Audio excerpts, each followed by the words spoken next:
Thank you, ma'am. Thank you. Hi, everybody. I know it was, oh, good. We're still getting some seats here. We're good. Welcome aboard, everybody. Thank you very much for being here. Nice and air-conditioned, not like outside. So I do have a few announcements, of course, as you might imagine, and then we will, the Imperial we, will take your questions. Thank you all for being here. I do appreciate it. Under the leadership of President Trump and Secretary Marco Rubio, the United States continues to pursue a clear-eyed foreign policy that prioritizes the safety, prosperity, and global standing of the American people. Last week, the department welcomed delegations from the Democratic Republic of the Congo and Rwanda to Washington to support implementation of the June 27th peace agreement, led by senior advisor Boulos. These discussions focused on regional security, cooperation, and economic development, critical pillars for achieving lasting peace and prosperity in the Great Lakes region. And today, Denmark, Norway, and Sweden announced they would fund an additional $500 million package of U.S.-made equipment for Ukraine. In addition, yesterday, the Netherlands announced it will fund the first package of U.S.-made weapons and munitions, including Patriot missiles, worth over $500 million. Together, these deliveries total over $1 billion of life-saving, top-of-the-line American equipment that, as noted by Ambassador Whitaker, will allow Ukraine to, quote, protect critical infrastructure and civilian lives while also staying in the fight until a lasting ceasefire happens. These commitments deliver on President Trump's initiative to facilitate billions of dollars in investment to the United States defense industry and create American jobs while ensuring Europe can ultimately defend itself long-term.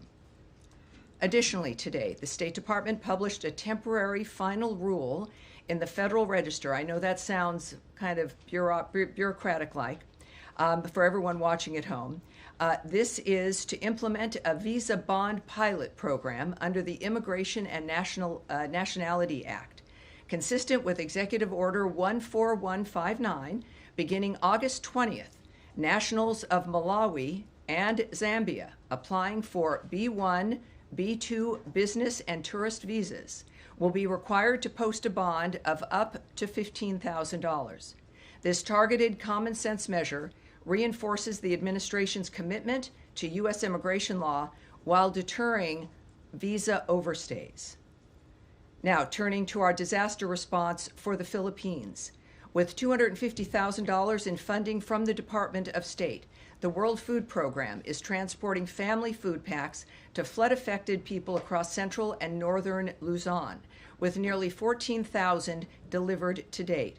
The department is providing an additional $250,000 to provide emergency shelter assistance to meet the needs of over 15,000 disaster-affected individuals. Finally, President Trump is signing an executive order today establishing a White House task force on the 2028 Summer Olympic and Paralympic Games.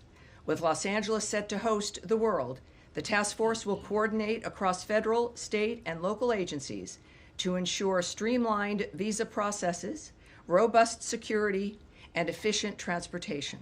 This action highlights America's enduring role as a global leader and premier destination for international engagement, tourism, and sports diplomacy.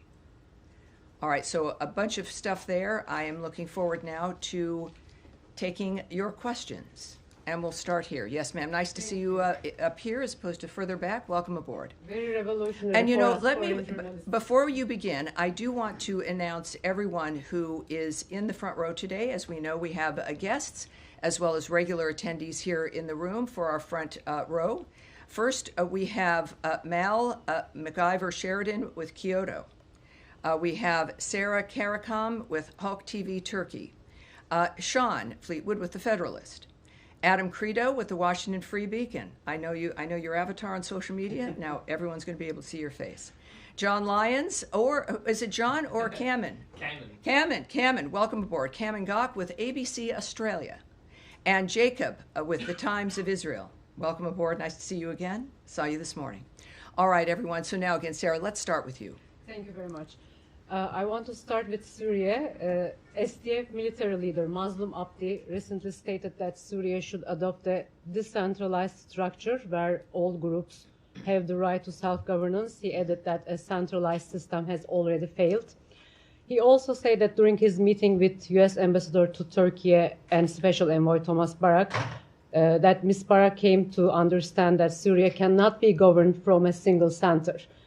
Given that and considering Turkey's strong opposition to any form of Kurdish autonomy in the northeast due to SDF's ties to PKK, an organization that is reportedly now engaged in a disarmament reintegration process in Turkey, albeit with no formal outcome yet, does the U.S. support the SDF's apparent push to establish a parallel or federal governing structure rather than reintegrating into the central Syrian regime? Has the U.S. position on Syria's territorial integrity shifted or softened in any way? So in general about Syria, I think that this is important.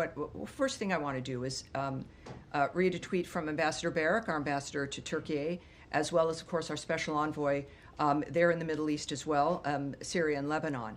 He tweeted, disturbing violence erupted yesterday, this was on August 4th, I should say, in Suwaida and in Manbij.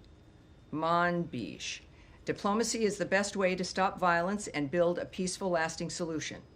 The United States is proud to have helped mediate a solution in Suwaida and to be co-mediating with France the reintegration of the Northeast into a unified Syria. The path ahead belongs to Syrians, urging all sides to uphold calm and resolve differences through dialogue, not bloodshed. Syria deserves stability. Syrians deserve peace. When it comes to, I guess you're asking about Turkey and the single center governance, did you change your stance on that? Well, no, first of all, Ambassador Barak continues to engage all parties to ensure security and calm for all Syrians. But we are continuing to support dialogue with the Syrian government and the Syrian democratic forces aimed at integrating the SDF into the Syrian military. Of course, we welcome all productive meetings between the SDF and President al-Shura. We also support the SDF's intent to transform the current ceasefire in northeast Syria into a comprehensive and lasting peace. And of course, it will be up to Syria and the new government to move the country toward peace and prosperity. I can say that when we look at the notion of a comprehensive, inclusive government, of course, that is the way that it has to work. And I think, as we've talked before about places that have been unstable, that's been the point, is that we're working for stability. And I think our position previously still stands, certainly. And we continue with democracy being vitally important, as well as diplomacy when it comes to the nature of how we solve the problems there. A short follow-up, please. Is the U.S. following Turkey's newly formed parliamentary commission that is reportedly working to end PKK's armed campaign, potentially through reforms and in counterterrorism criminal legislation change for a peaceful transition? If so, how might that effort affect your approach to northern Syria and your ongoing partnerships on the ground? Well, first of all, we won't comment on actions that governments are taking internally when it comes to legislation or moves that they seek to make. Nor will I discuss the impact on what our negotiations might be or our relationship with other governments that are affected by something like that. At the same time, I'll take that back to a degree to see if there has been any remarks or elements that might be helpful. And again, for those watching at home, when we say we're going to take back a question, it means that we're going to get an answer to that question in some form and get it back directly to the reporter as well. So I think we've got a good track record in that regard. All right, yes, Leon. Yes, hi, thanks, Ken. I'd like to speak a little bit about Gaza. The Israeli Prime Minister had a cabinet meeting earlier. They're settling on a new plan for Gaza, which according to certain reports would mean reoccupying all of Gaza. What is the State Department's position on that? Would you support an occupation of all of Gaza? Well, of course, you know what we're focused on still, getting the hostages out after what we saw with videos over the last couple of days. It is a reminder to people about the evil that has been running this terror operation in Gaza via, of course, through Hamas. What I can tell you is that we would refer you in that instance regarding Israel's plans to the government of Israel. And regarding that reporting, again, reporting is one thing, real plans might be another. We are not in the business of interpreting statements from foreign governments when and if they're made. We do remain focused on freeing the hostages, including the remains of 2 Americans, and ensuring that Hamas never rules Gaza again. All right. Yes, sir, from Australia. Thank you, Tammy. For a country like Australia, even though we have a free trade agreement, we're now being hit with tariffs. The US is reviewing the AUKUS submarine agreement, and it seems our Prime Minister can't even get a meeting with your President. What does this say about the way the United States now views some of its relationships with its traditional allies? Well, I don't speak for President Trump, right? He's made clear his intentions and his efforts around the world. Here at the State Department, of course, we speak for the view and approach of Secretary Rubio. What I can say, though, is what President Trump has said publicly, which is that in the beginning of the tariff framework, it was to even the playing field, and then, yes, move into negotiations with countries around the world. So for more details about the timing and plans and conversations, I'd refer you to the White House. What I do know, of course, is that we enjoy a terrific relationship with Australia. We always have, and I think we expect to have that continue. I can say that our alliance has never been stronger or more important. We share the same values, beliefs, and goals. We have fought, of course, side by side in battles over the last 100 years. But I think that for President Trump's approach and attitude, it really is about America being as strong as she can be, which matters to the rest of the world and informs all the rest of our alliances and partnerships. For our nation to be strong and as secure as we can be. Certainly, Australia and all of our partners around the world recognize this. It's been, I think, a very long time, which is why many people have been surprised that we're going to have conversations like this. We've seen his success, the money that has come into America as a tremendous supplier and supplier of goods around the world. So I think that that's what we can expect for Australia, as we do a number of other countries, of which we'll have the pleasure of being able to speak with the president and make their own arrangements as well in that regard. All right. Thank you, sir. All right. Yes, sir. Thank you, Mr. Bruce. So in recent weeks, we've seen the release of previously classified documents showing that then President Obama and his intel chiefs weaponized a 2017 Intel Community Assessment to push the lie that Trump colluded with Russia in the 2016 election. And in this ICA, which showed at the behest of Obama's intel chiefs, included weak and misinterpreted intel to push the notion that Russia wanted Trump to win the election. Mm-hmm. Meanwhile, the ICA did not include evidence showing the opposite. Many media and the Democrats have since clung to the Senate Intel Committee report and then Senator Rubio's work in drafting that report that said the ICA was fine and that they agreed with Obama's intel chiefs that Russia intervened to help Trump. So my question is, does Secretary Rubio agree with the media and other Democrats that there was nothing improper about the creation of the ICA, or do the recent documents that have been released change his views about the assessment? Well, I put out a statement myself responding to this when it first came up, and I've found that for you. But I would say that this, in some ways, explains, of course, the vehemence and the effort to try to keep President Trump from winning the last election. Because of the nature now of what investigations are occurring or may occur. This is what the American people voted for. We saw a great deal going on that was improper, and so we look forward, of course, to what these investigations reveal. Regarding Secretary Rubio, as then Senator Rubio, my statement was this, I think maybe over a week ago.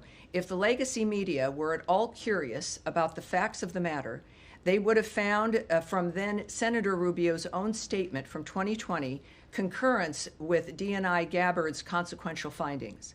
Then Senator Rubio determined that the use of the Steele dossier was, quote, very troubling, but even more so, he was alarmed by the behavior and the actions of the FBI in pursuit of what has now been confirmed as a dangerous hoax.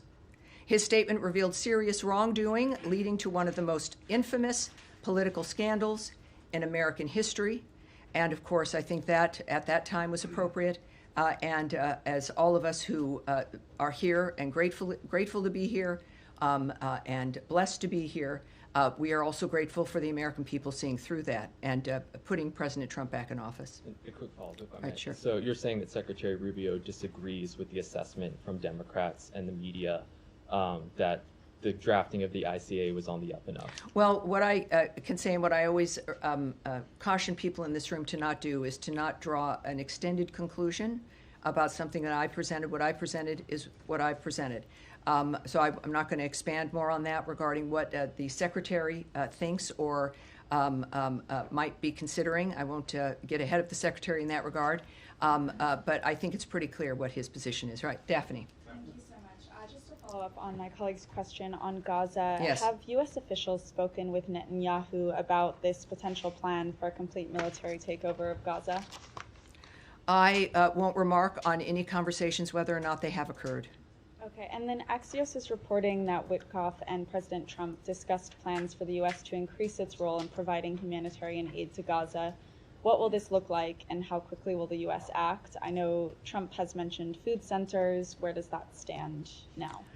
Well, as we all know, every few minutes things change. When we say something's fluid on the ground, this couldn't be a better example of the nature of how things are moving. I can tell you that after the visit from Special Envoy Witkoff and Ambassador Huckabee, they went at the behest of the president, who wanted people on the ground to be able to report back to him exactly what was happening. Most of us, of course, are relying on reports from various areas. They have reported back to the president. What I won't do is get ahead of what the president will decide about what he's heard and the actions that he will decide to take. He will, obviously, he'll make that known to everyone. But what we do know, of course, from the beginning is that humanitarian aid has been at the heart of our action, not just for Gaza, but around the world. In my topper, as we call it, I mentioned, of course, our current standing with the Philippines and assistance there.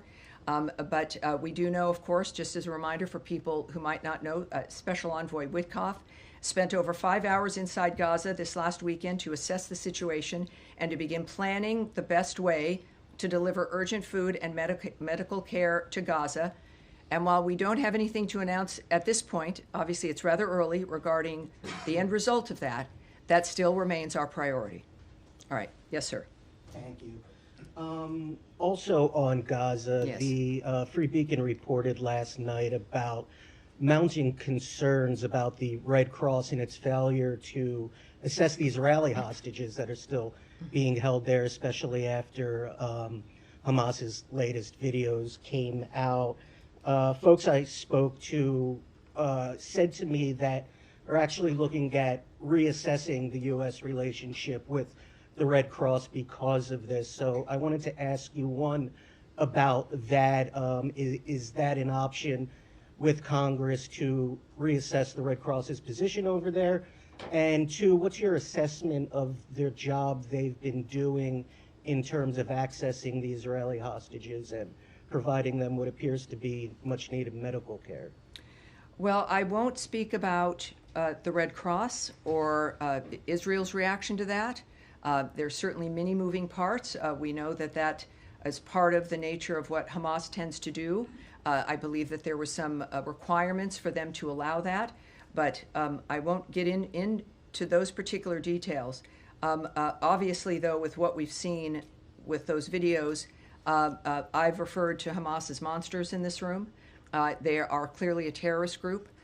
Their main support has been Iran, and they are on their heels now. Clearly, the Middle East is changing, and it is a change that President Trump has asked to be one that is a reflection of new ideas, of having this be a durable peace, not this vicious circle of it happening several times during each generation as though this was some new normal.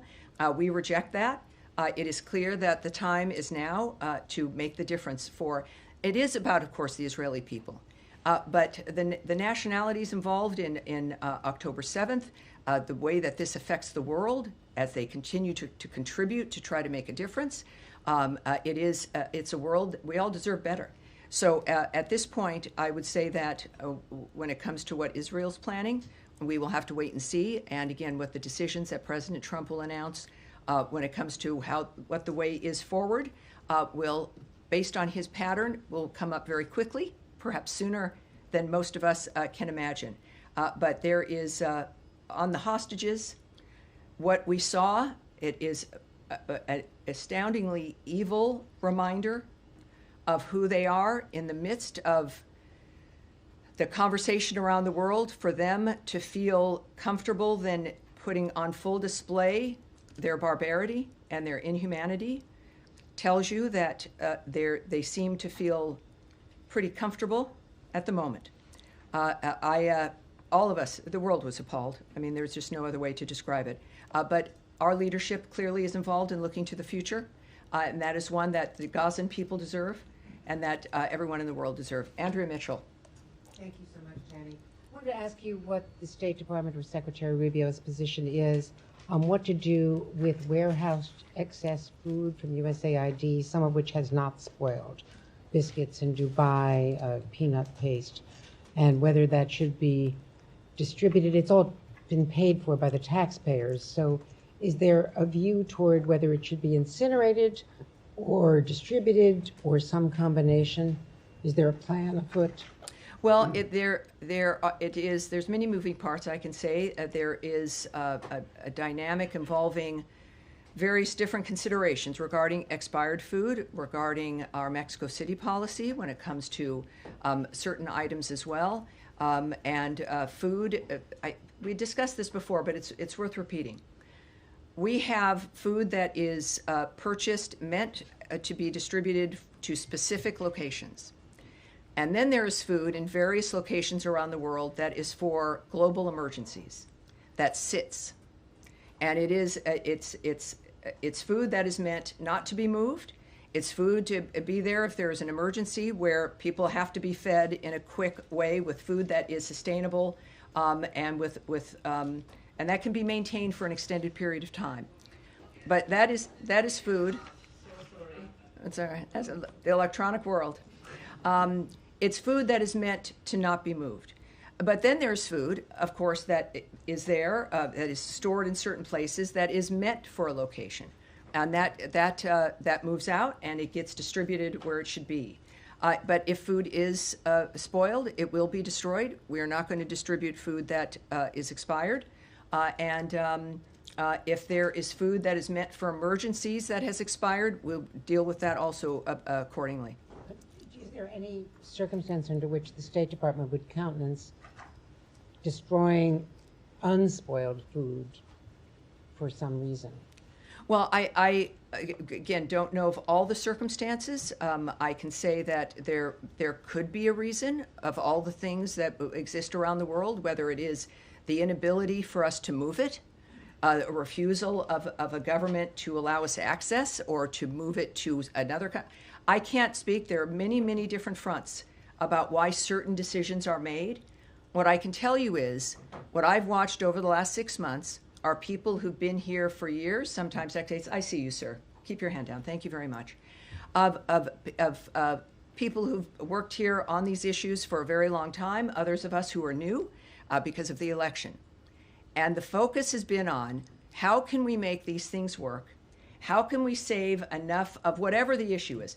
If it's about funding, if it's about food, if it's about what do we need, how can we make it work, but within the smartest, fastest, most nimble way to be able to help as many people as possible. No one is sitting in a room thinking, how can we destroy as much stuff as possible? That's not our goal. I've spoken in this room many times about the impact of the people who are Foreign Service officers and who are civil servants, who've dedicated their lives, their professions, to making a difference for people around the world. They are still here. They still care deeply. And we are here to try to manage, right, the largest, the most amazing government in the world and what we can do for the people around the world while still paying the respect and the deference to the American people and what they deserve first, so that we can remain the powerhouse and the helper and the friend that we are around the world. So each situation is different. But our goal is to make sure that we, of course, we do remain in the foreign aid business. We remain a facilitator of things that the world needs. Many people probably didn't know that we have these food stores around the world waiting in case something happens. But we need to be able to facilitate that, and we're doing so transparently. We discuss this with you, and that's what I know about the people who work here. All right. Yes, sir. Thanks, Tammy. Over the weekend, the State Department confirmed that Khamis Ayad, a Palestinian who died due to complications from smoke inhalation after trying to put out a fire started by allegedly Israeli settlers in a village in the West Bank, confirmed that he was a U.S. citizen. Is the U.S. State Department calling on Israel to investigate this death? Has this issue been raised with Israeli authorities? Well, we have made comments before. There have been, it's a violent situation. There have been a few Americans who've passed in this kind of a dynamic, certainly also one in Syria. Our first priority, and it's not a motto or a slogan, is the safety and security of Americans everywhere. So certainly here at home, but also abroad. We know that when a death occurs in a foreign country, it's that foreign country's prerogative, right? They will be doing an investigation. We have called upon Israel to investigate, of course, each of these instances that they are, and that we wait to see what those investigations will be, and that's the case here in this situation. There's a great deal we of course still don't know, but that is something. To say we're following it is an understatement. We are on that and every other situation that has impacted an American citizen, wherever they may be in the world. And then once those local investigations are done and we take a look, again, this is a DHS issue, if you will, when it comes to investigations, or the FBI. But as each one of these situations move forward, I will keep everyone up to date. All right. Yes, sir. Thanks, Tammy. Yesterday, Speaker Johnson was in the West Bank, which he referred to as Judea and Samaria, and said that it rightfully belongs to the Jewish people. Is that official U.S. policy? And if it's not, what is U.S. policy towards the West Bank? I have said this about other diplomats who've spoken their minds, including Ambassador Huckabee. Certainly, that's not... if there's a policy in that regard, you would hear it from me. So I think I can say that. I'm not going to speak for him or characterize his words in any certain ways, but clearly that is his opinion. But it's not the opinion of the U.S. government? Well, I'm not going to speak about opinion of the government, and if there's a policy regarding the status in any region of the world, but certainly in the Middle East, I would wait to hear it from Secretary Rubio and President Trump. All right. All right. Yes, sir. Alec?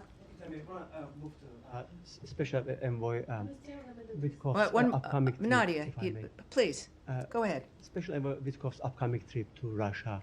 How much you guys are hoping to achieve, given the fact that there are reports that Russia is not prepared to give up their claims other than partial ceasefire? Well, first of all, the President has noted, of course, that Special Envoy Witkoff will be traveling to Russia this week, so we can confirm that from this podium. What that will entail, I have no details for you. And as you know, this is happening in front ahead of forthcoming sanctions on Russia. Can you fill us in on? Well, are you saying that? Are you declaring for the United States government there's going to be more sanctions on Russia? I'm not sure. I would say I would need to hear that from President Trump. When it comes to, clearly the president's not happy with Mr. Putin and Russia, but he remains committed to diplomatic solutions. I would say that we've also seen a remark, perhaps a reflection of possible secondary sanctions regarding the sale of oil. People who are countries that are buying Russian oil. And that has been openly discussed by the president. But when it comes to things that are decided, we would wait for the president to say that. On that line, Tammy, do you have any response to Indian foreign minister's statement saying that they are not going to change their position on oil purchase from Russia? And adjacent to that, Ukrainian leadership today announced that they actually flagged India-made parts that they found in Russian drones. Do you have any reaction? Well, again, I won't speak for what the president would think about those things. We do obviously have Envoy Witkoff going to Russia. We are committed on that end. I will not characterize or remark on another nation's comments about what they will or will not do. I can barely do that here. But I do know that, of course, President Trump understands the entire field. And he has made it very clear he doesn't like what's been happening. He is a man who is a humanitarian. He has spent all these months now getting people to the table, finding a solution. But he's a realist, and when he says something and you can see where he's moving, he's very transparent. That is the voice that you need to hear from. So he is the guiding hand. And when it comes to what Russia is doing and those nations that are facilitating this war on Ukraine, it will be up to President Trump about how to respond. All right? Yes, at the end there. Tomorrow, August 6 marks 80 years since the United States dropped the atomic bomb on Hiroshima. The U.S. ambassador to Japan will also participate in the event in Hiroshima. Do you have any comment on that? And what is the current administration's basic policy on nuclear weapons? Thank you. Yes, I do have a remark on that. Thank you, sir. So for tomorrow, 80 years ago, the United States and Japan concluded a devastating war in the Pacific. For 80 years, the United States and Japan, however, have stood shoulder to shoulder to safeguard peace and prosperity in the Pacific. Tomorrow marks a solemn day of reflection and remembrance as we honor the people of Hiroshima and their enduring message of peace and hope. For 80 years, their resilience has inspired the world, and their spirit of reconciliation has strengthened the U.S.-Japan alliance and our shared commitment to peace and prosperity. Today, our two nations stand together as close allies, facing the future with unity and purpose. By embracing the promise of possibility, we have forged a partnership that serves as a beacon of freedom and progress for the world.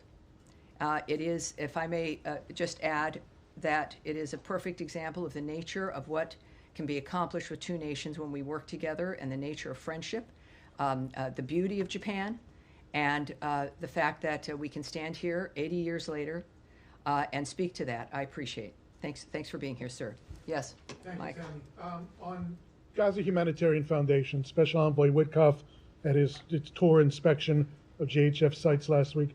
We were initially told when the U.S. came aboard as a financial sponsor of GHF that there'd be an ongoing review, essentially to determine if the money is being spent in a wise manner. So a month on now, I guess, or a little bit more, can you point, I mean, beyond just the number of meals, and I know you say it's never enough, can you pinpoint down to a more micro level, A, B, and C is working really well, D, E, and F are areas of concern? Can you get into that assessment? Well, you at know, all? I really can't. GHF could get into that, but I know the numbers get to be so big, it becomes something maybe that's not of interest, but it's over 1 million meals that have been distributed. I think that matters to the people that have been able to have those meals. And yes, he mentions the fact that it's never enough, because I remind people we don't expect it to be enough.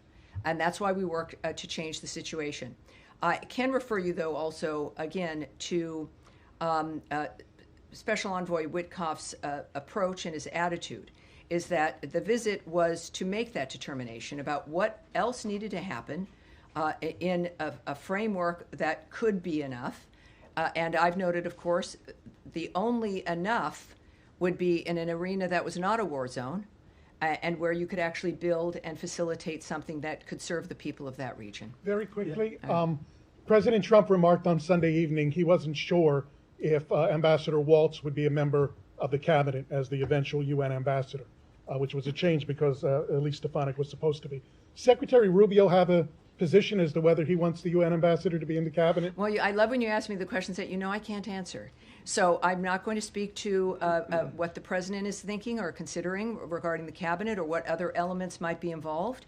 Nor will I talk about Secretary Rubio's opinion about what may or may not happen hypothetically. All right. And now to Nadia. Thanks for your patience. Thank you so much, Tammy. I wanted to press you again on the Gaza plan. The president said clearly and many times that he wants to end wars in the Middle East, and I believe that's the secretary's position. Yes, that's true. How does Netanyahu's plan or proposed plan of reoccupying Gaza fits into this vision, considering that many people believe that without American weapons, Israel cannot carry with this war? So you have lots of leverage to advise Prime Minister Netanyahu whether to take this decision or not.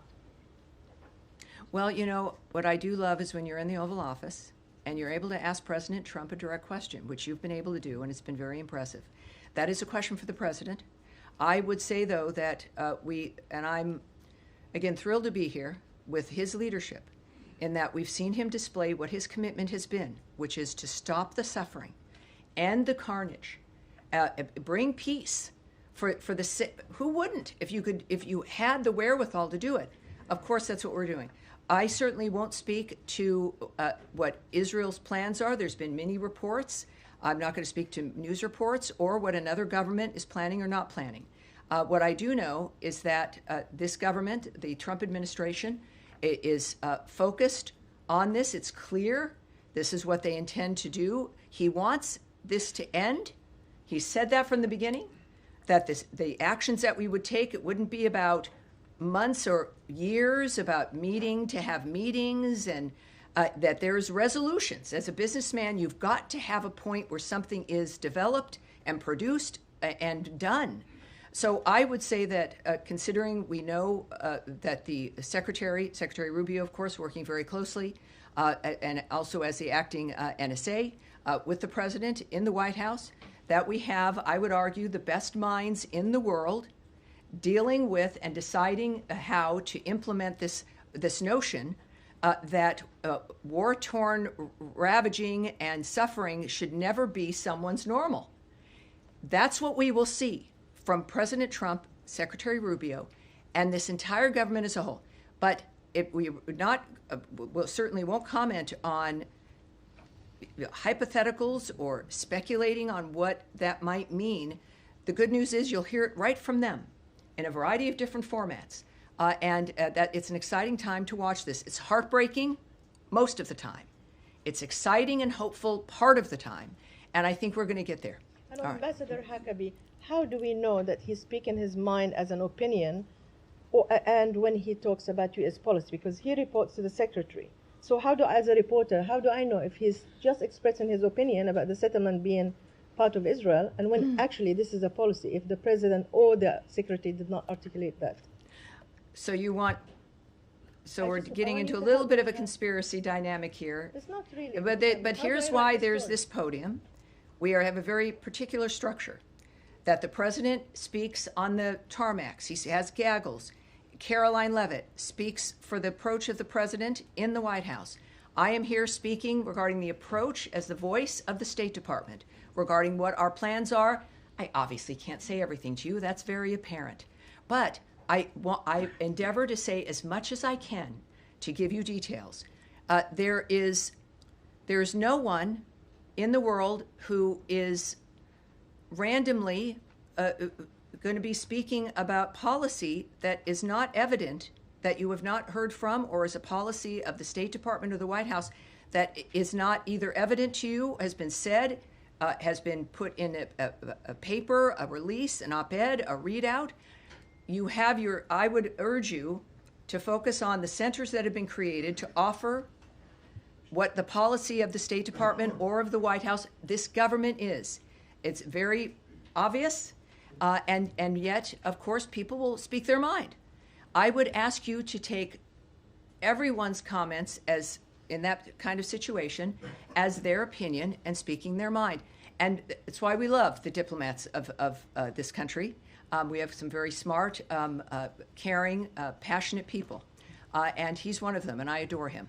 Yes, sir, in the middle. Thank you. Thank you very much. I have two quick questions. Why are you so concerned about the militias bill in the Iraqi parliament? If passed, what will be the implication from American side? So the Iraqi militias in the parliament? Yes. I've got something for you regarding a bill. are you alluding to the bill that has, all right, well, there's been some movement on that for those who might not know. There is a bill that has further institutionalizes armed groups associated with terrorist groups and Iran-backed groups, including several that have attacked U.S. interests and killed U.S. personnel. This bill, by the way, we strongly oppose any legislation that is inconsistent with the goals of our bilateral security assistance and partnership that runs counter to strengthening Iraq's existing security institutions.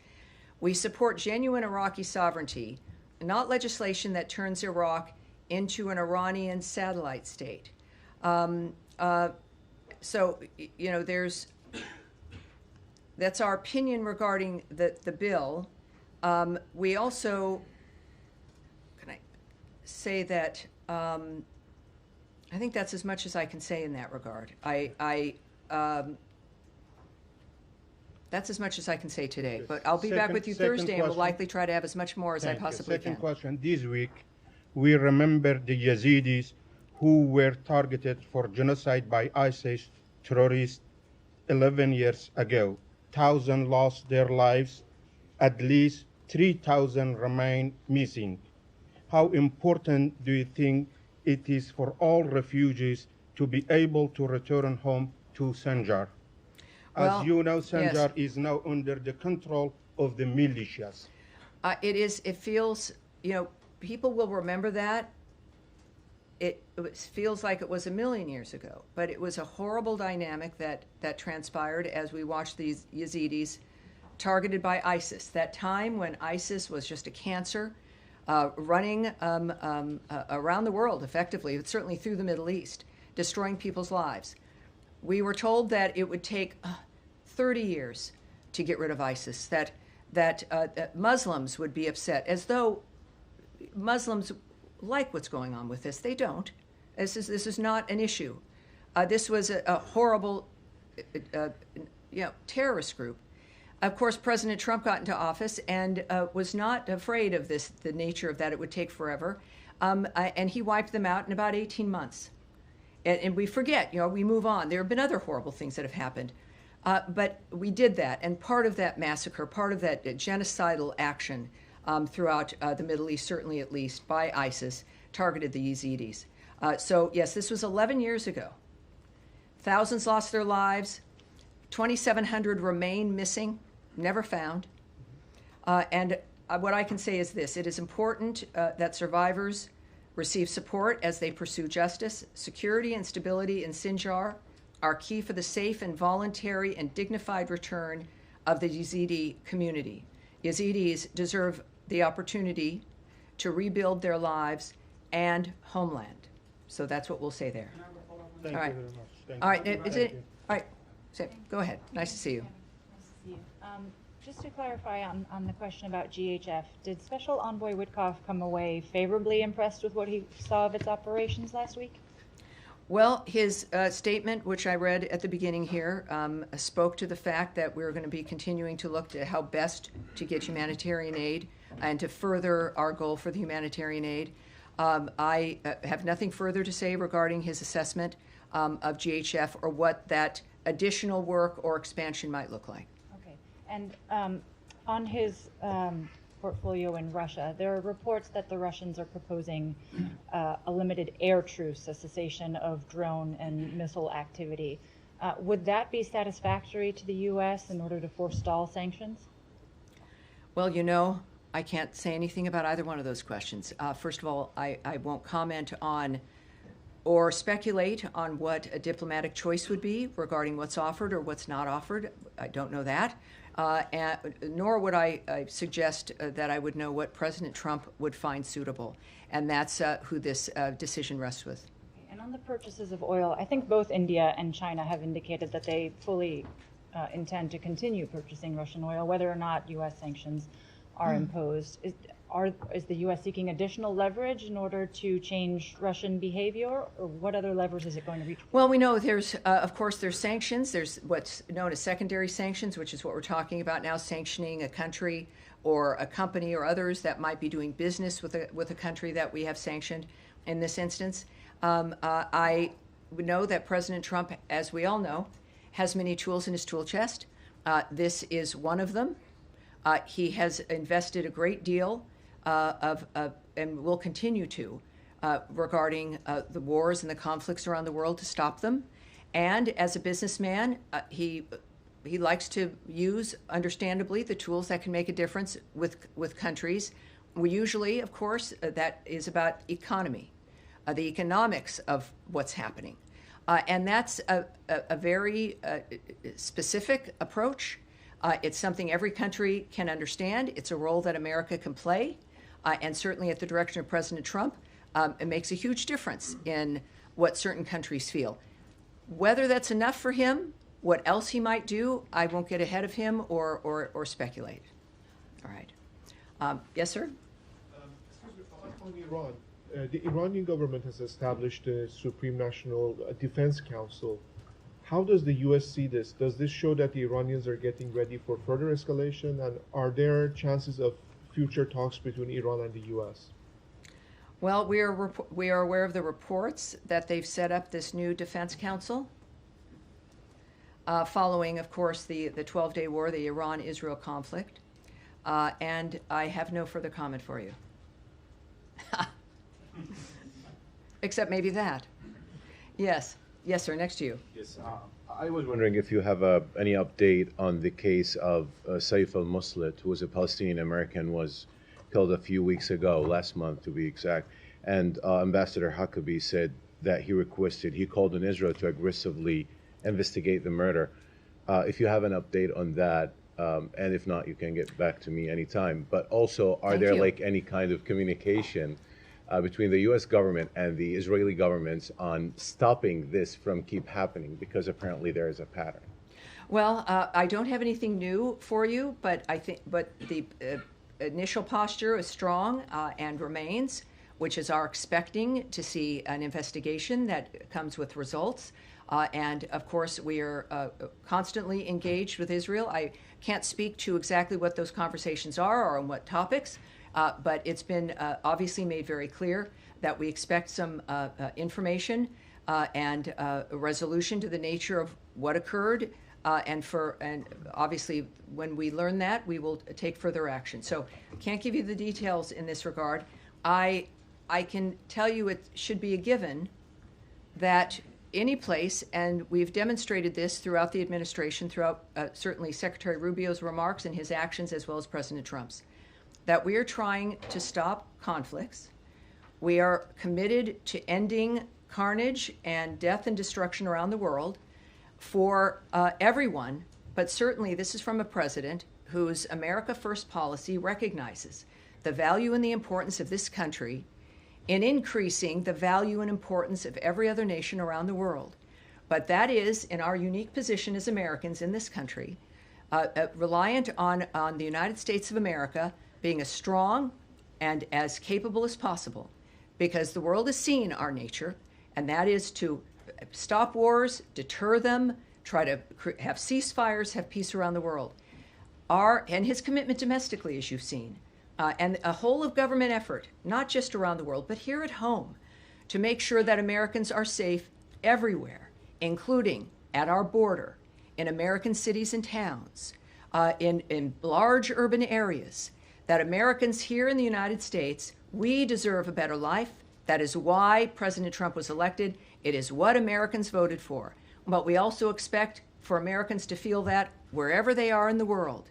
So yes, I think it's safe to say, not that I've been a party to the conversation, that it's clear to the world that we expect Americans to be treated well, to be safe, and if something happens horribly, to have it be dealt with appropriately.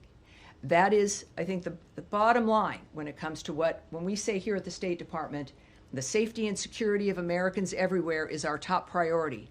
We're not kidding, and neither is the President, and neither is Secretary Rubio. That is it for today. Everyone, thank you very much. I appreciate it. We'll be back with you on Thursday. Thank you. Have a great day.